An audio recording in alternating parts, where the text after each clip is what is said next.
Good morning. Good morning po, nurse. Nirefer po ako dito ng doktor ko for smoking cessation services. That's good to hear po. Ako pala si DJ, nurse BTI provider po. Kamusta naman po kayo? At the age of 32, lately po parang okay naman po ako. Pero parang napapadalas ako nagkakasakit. Hindi nawawala yung cough ko for 2 weeks.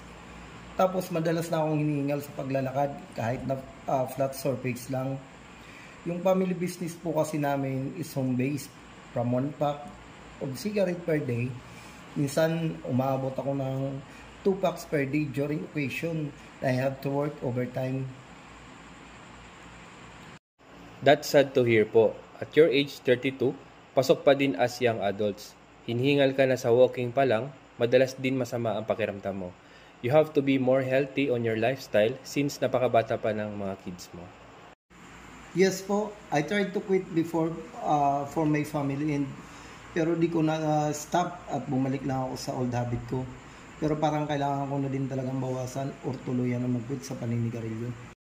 Okay sir, meron po ba kayong planong mag-quit sa paninigarilyo for the next 30 days?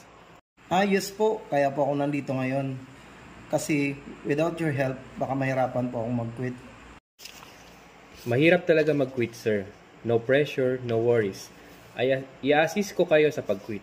Let's start with selecting your quit date. Maganda memorable date yung pipiliin mo tulad ng birthday or anniversary. Kasi mas maganda kung may kasabay siya na special day para sa'yo. Actually po, in next 2 weeks, anniversary po naming mag-asawa. So maganda siguro isabay ko na sa anniversary namin yung quit date ko. Para memorable at maging masaya si Mrs. Okay po yung napili niyong quit date, sir. And sakto po sa occasion. In preparation for a quit date, meron lang akong ilang suggestion. You should tell your friends and relatives about your quit day.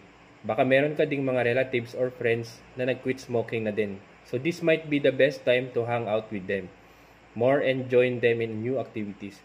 Kakailanganin mo ding alisin yung cigarette and ashtrays in your home and work area. You have to keep active. Try walking, short bursts of exercise, or other activities and hobbies.